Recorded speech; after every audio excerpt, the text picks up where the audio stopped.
Yo, what is up, guys? So today I am back with another YouTube video. Probably one of my getting near one of the end of these types of videos um, to make for now. But I want to thank you guys all again for all of the impressions and the feedback I've been getting on the previous videos, as well as I want to extend a thank you to those certain content creators. You guys know who they are, who have also been making videos of this sort, talking about the issues and what needs to change.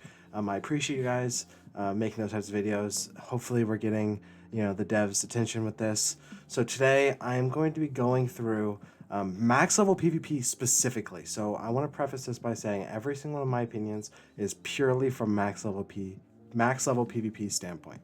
Okay, I do not play low level PvP as of right now, so my opinion is not valid there. For those of you guys who do not know me, I am currently number 2 on the leaderboards. I've hit Warlord twice. I'm the first life to hit Warlord, the first person to hit Warlord undefeated. I can go down the list, but high ranking on pretty much any school I play on. I just don't care to play the game that much anymore, but as you can see, consistently high ranking. So I feel like my opinions to a degree are valid. So I'm going to get straight into them. So first, I'm going to go with life, okay, because that is my school. I'm going to be as unbiased as possible.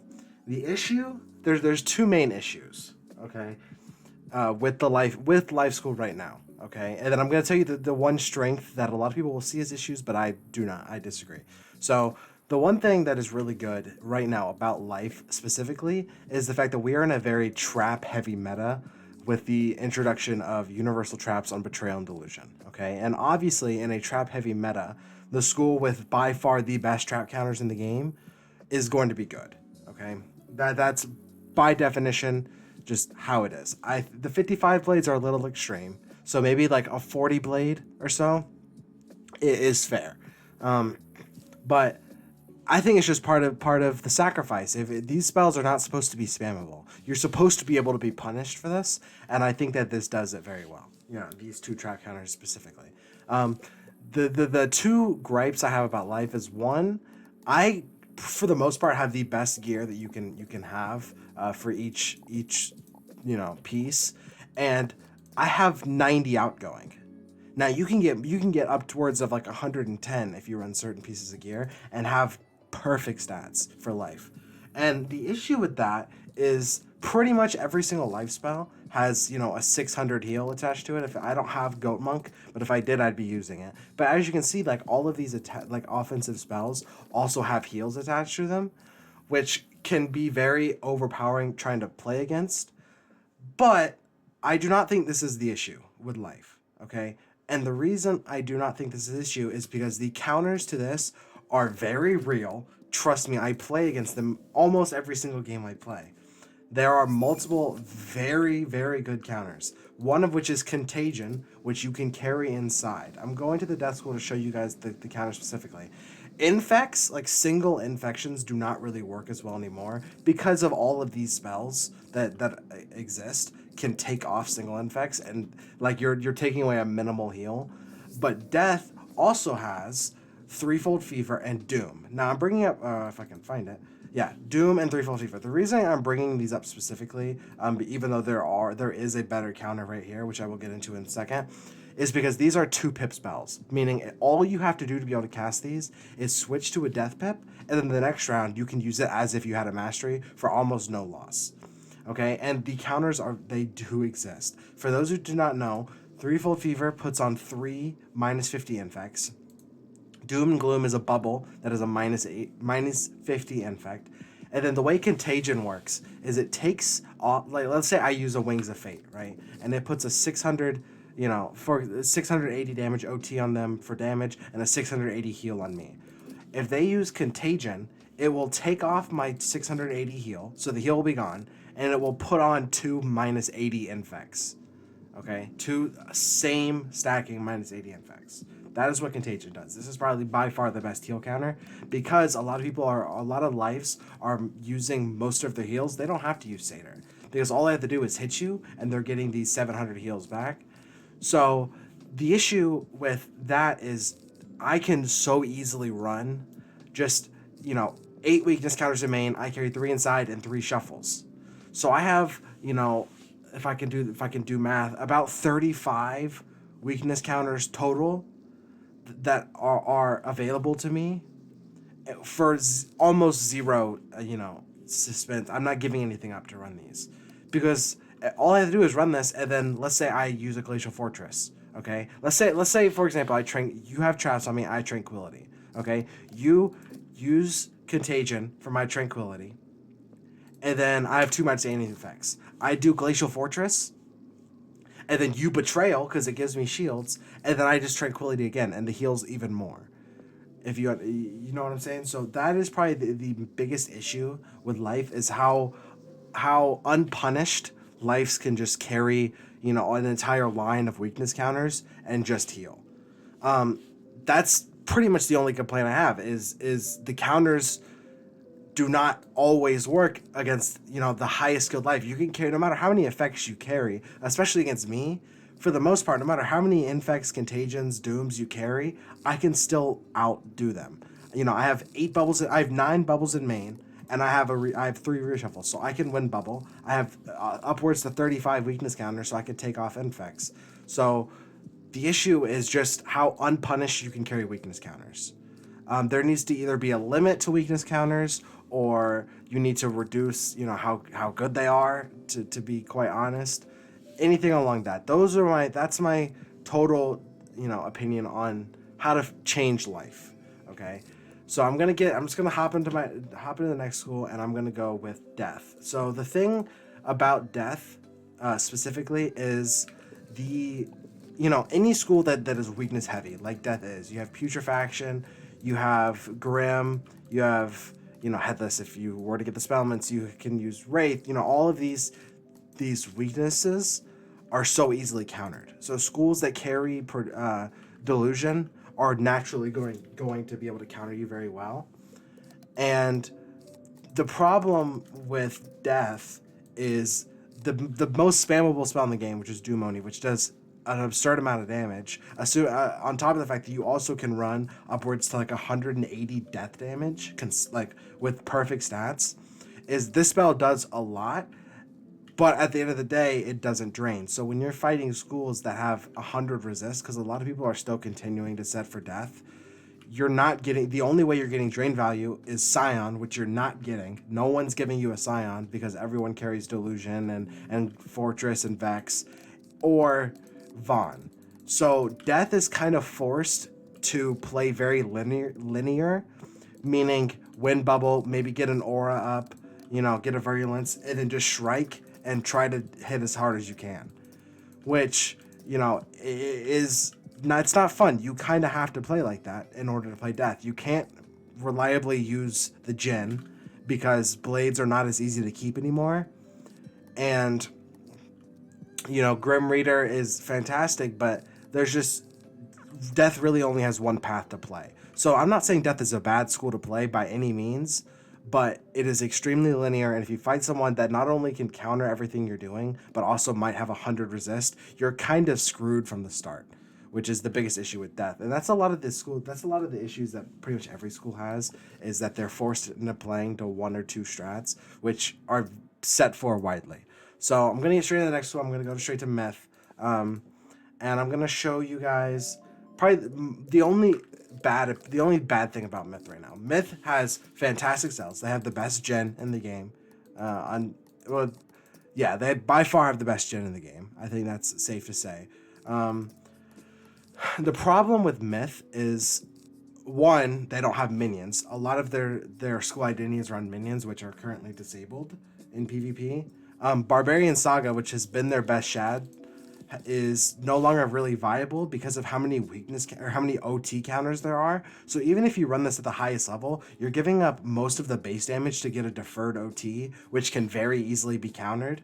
Because 1, it's not protected, and 2, even if it was, the Storm counter is a spell, which would completely destroy that strategy. And then Yaga, you're giving up damage to some of this minion. This minion is completely useless because, for those of you guys who know, I'm not sure I have the actual spell on my character. Let's see if I have a TC.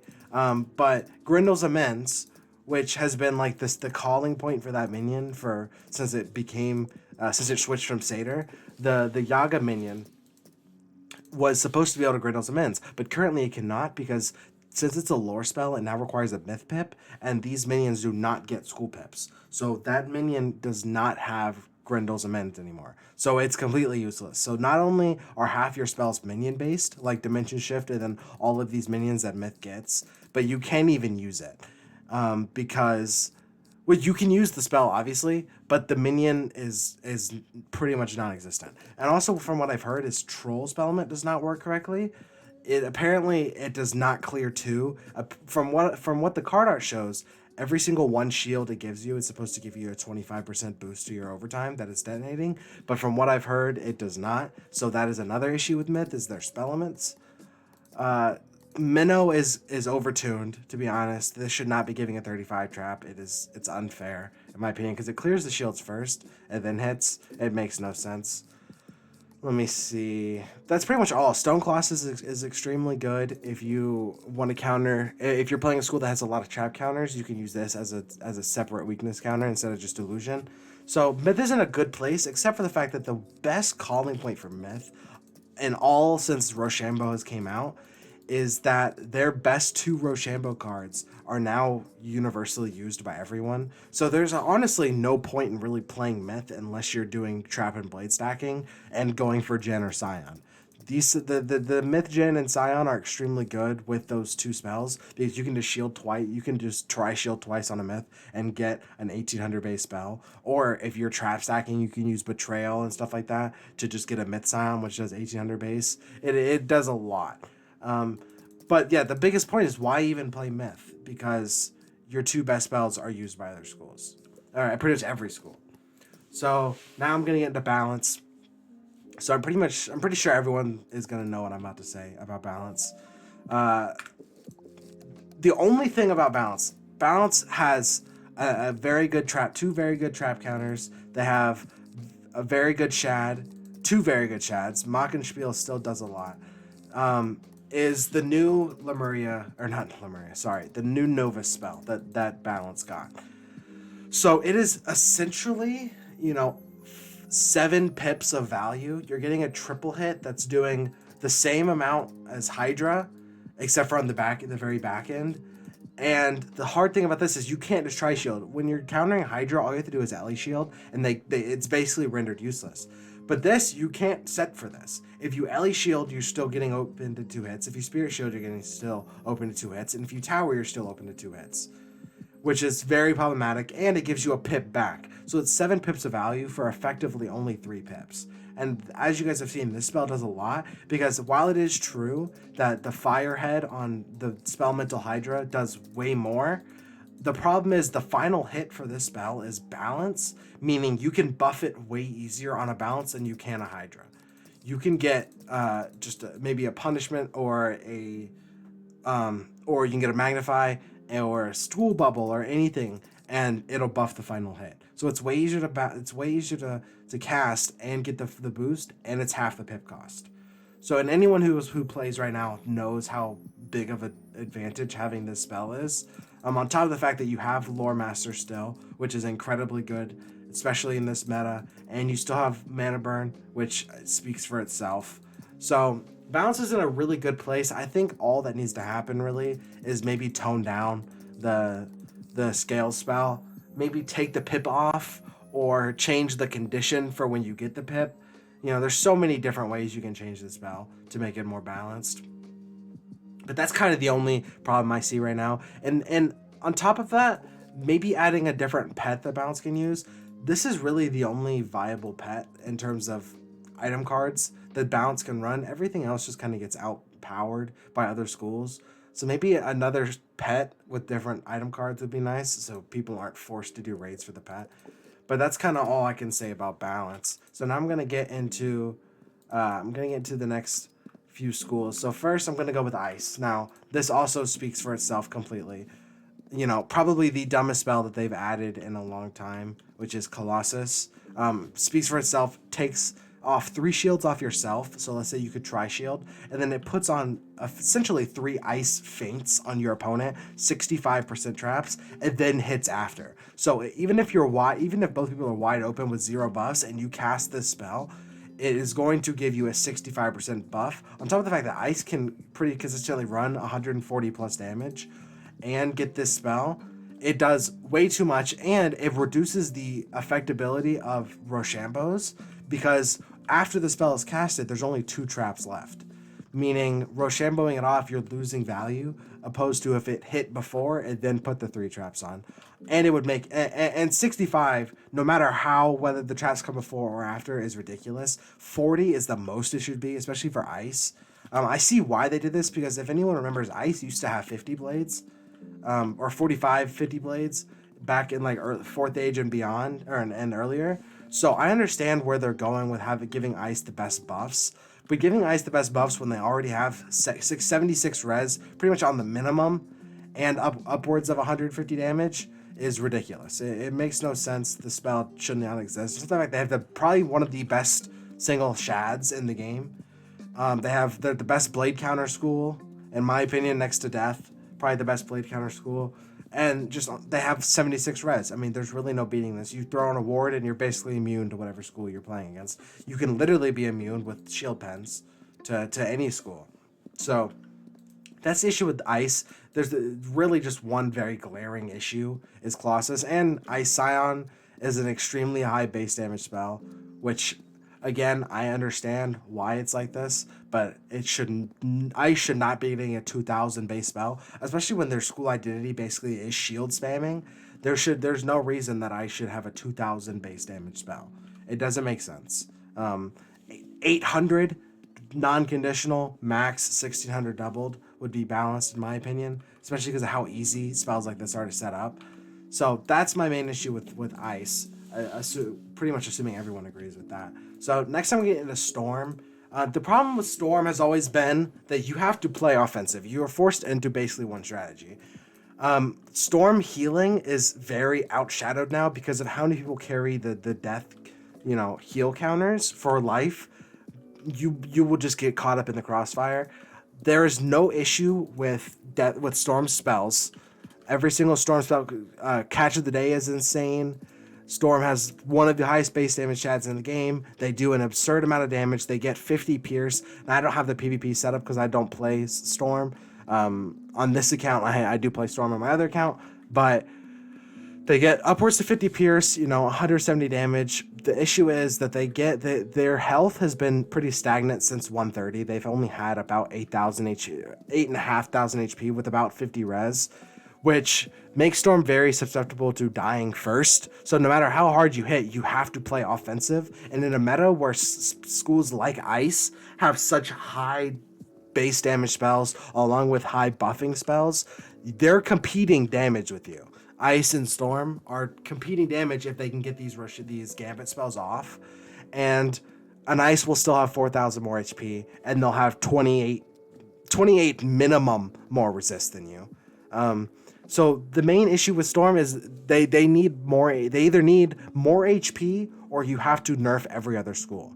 You don't need to change Storm spells. You don't need to change Storm's damage. You don't need to change their pierce. All you need to do is either nerf everyone else or buff Storm's HP, make them be able to a little bit more defensive, because back in 140, Storms could run, hats like Turquoise Hat, Malistaire Hat, get 68 resist, and play defensive. But Storm cannot do that anymore. If you try to play defensive, you will just get out-damaged. The extra resist is not going to help you in the long run.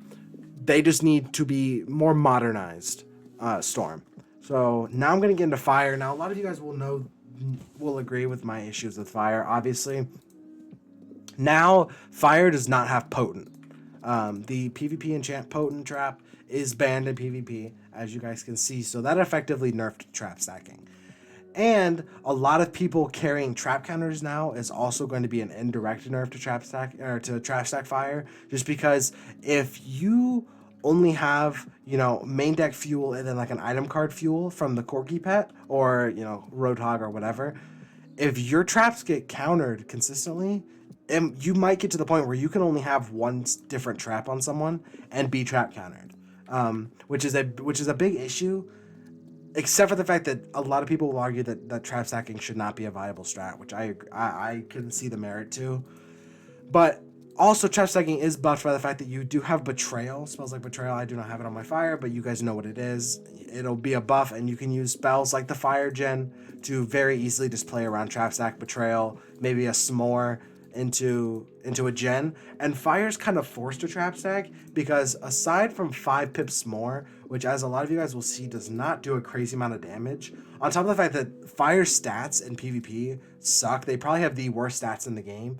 Out of all of the offensive schools, they have no good direct hit shad. FFA, which was their previous 5 pip spell, as you guys can see, is an overtime now, which is extremely bad because the total damage it does will get affected by flat damage every single round of the overtime.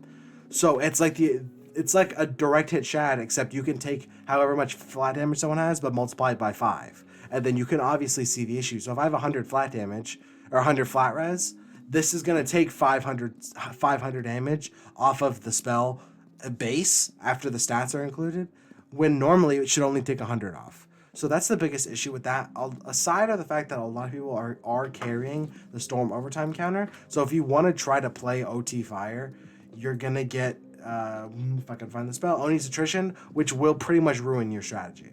It takes off the overtimes that you have, protected or not, and puts on 2 -40 fire weaknesses on you, which is insane. It's detrimental to a strategy that you're trying to do, and will just force you to Roshambo it off, which is really not a fun meta. No one just wants to play rock, paper, scissors where you have to Roshambo every single round.